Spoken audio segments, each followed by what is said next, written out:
All right. My name is Buzz. They call me Wannabe. I did this entire video and my machine is screwing up on me. And so I'm going to do the whole thing again, but I'm going to do it faster this time. Today, I normally talk about guitars. I talk about fixing guitars, setting guitars up, fixing broken old junk. Today, we're not going to talk about any of that. I got a viewer's question, and the viewer's question was, Buzz, my band is going to play our first show. What advice would you give us? Hang on, the advice is coming, whether you like it or not.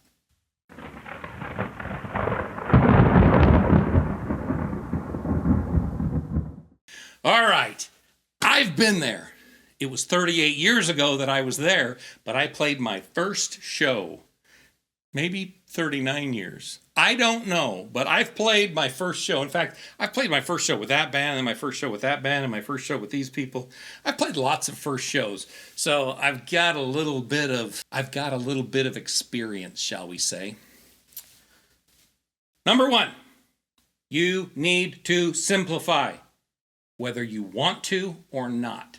First thing, simplify your equipment. If you have an awesome pedal board of 10 guitar pedals, leave 9 of them at home. You don't want them, you don't need them, throw them to the side. Things go wrong at your first show. The more cables you have, the more possibilities you have to get a bad cable. And you're like, I never get a bad cable. Yes, you will at your first show. Take the one distortion pedal that kind of gives you that grit sound and go guitar, best cable out to the pedal, or go straight to the amp, however you run it. The least amount of product you can bring, the better your chances are. Now you're thinking, well, I've got all these cool sounds. The sound reinforcement that your place is going to have that you're playing is not good enough to be able to hear that little echo, or to hear the chorus that you've got in this one section, or to hear the reverb. It won't pick it up. The sound is going to be so bad, they're barely going to hear notes. So do not take a billion things. Simplify as simple as you can. The least amount of cables is the least amount of possible broken cables. My first show, we showed up with 4 guitars. We finished with 1 working guitar. We cut a cable in half when a cymbal fell over on it. The bassist threw his back out, broke a string, fried a pickup out of a guitar. It was a disaster. And we were there to play one song. One song and all that happened. Yep. So yes, it will happen. Also, you got to think, and you will see when you start getting to some of these smaller stages, there's not a place to plug all this stuff in. And my 9 volts end up going bad, and I don't know why, because I replaced them last week. All these things are going to go wrong. Leave it all at home. Simplify. Next thing about simplify is guitar. Do not bring a fully floating tremolo. No, the thing will be out of tune and whacked because it was sitting in the car, different climate. It got banged a couple of times when you brought it out of the car. If your Floyd Rose style trem doesn't have a Tremel maybe, or a Tremel no, or it's blocked out, don't bring it. Bring a hardtail guitar. As simple as you can, and don't bring your good equipment. It will get stolen. It will get dropped. It will get stepped on. It will get broken. I have seen all 4 of those at my shows. So bring a simple guitar. Bring something that's got the least amount of pickups, the least amount of things that can go wrong, least amount of strings, just a good solid guitar, and bring a spare, and bring a spare between the 2 guitarists if you have 2 guitarists. Something that both of you can play that's in tune. Don't bring so much stuff that you're sitting there before going, okay, I've got 4 guitars I have to tune. Don't play that game. We don't have time for that. There's no time before the show. When they say, okay, you're up, and you start loading stuff on stage, there's no time for any of that.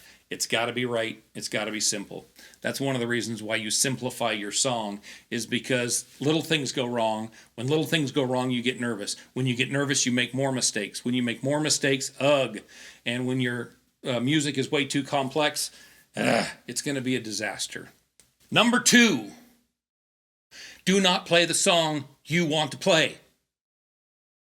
Play the song your crowd wants to hear. You're sitting here going, well, I want to play this. Well, that's great. but that's not what your fans want to hear.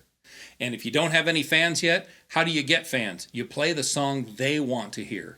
If you play what they want to hear, they will find a kinship to your band and they will like you and they will become your fans.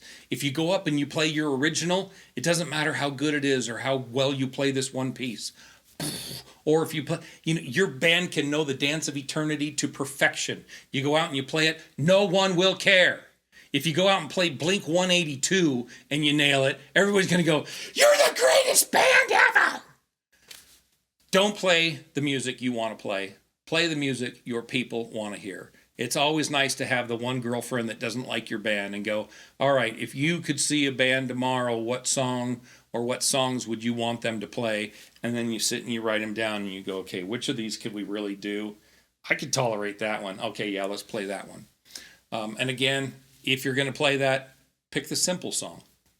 Have a friend of mine. He drives up in his $200,000 Ferrari because he's got a really successful guitar gig going. He plays in a cover band, and he says, "Buzz, I don't listen to the music I play on my drive home.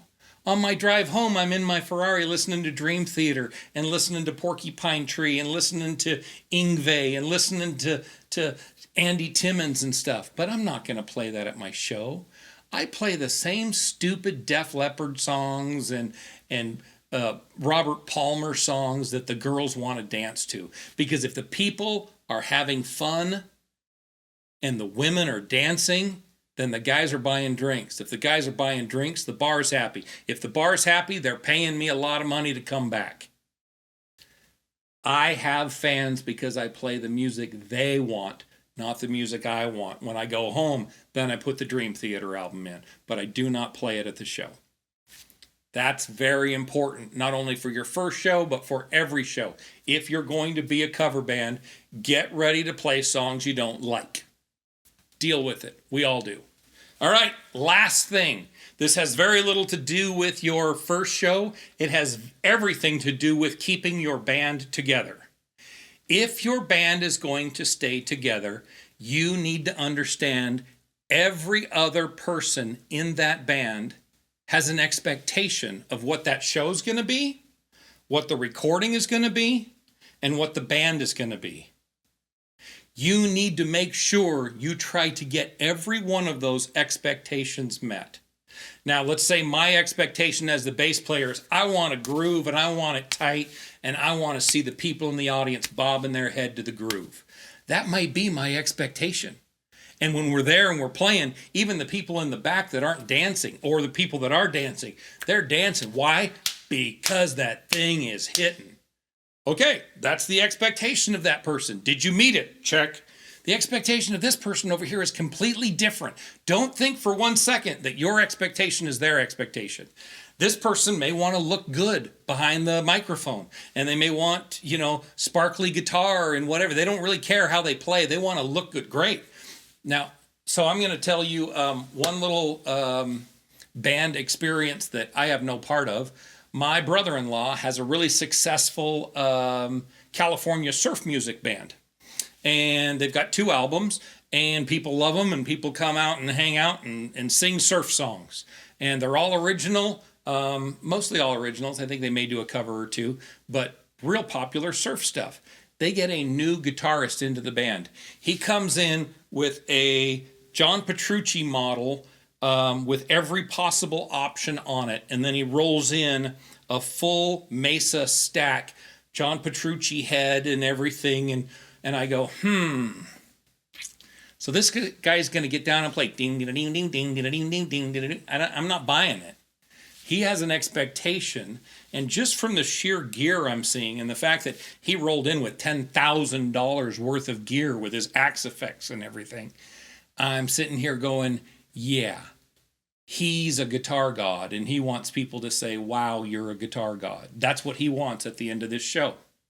So what do you got to understand about that? You got to understand that's his expectation. He'll play for 59 minutes of that 60-minute gig going ding ding ding ding ding ding ding ding ding ding ding. If he has one song where you say, okay, here we go. We're in this key. We're going to go from this chord to this chord to this chord to this chord. You've got 1 minute. I want you to tear it up. I want you to blaze. I want raked arpeggios. I want two-handed stuff. I want string skipping. I want alternate pick. I want everything. I want everything you can possibly mash into that, because I want everybody in the audience to go, holy cow, that guy's a guitarist. And if you can get that met, and he gets off the stage and goes, yeah, man, I nailed that solo. And people are coming up going, dude, that solo was awesome. It doesn't matter if it didn't fit the song.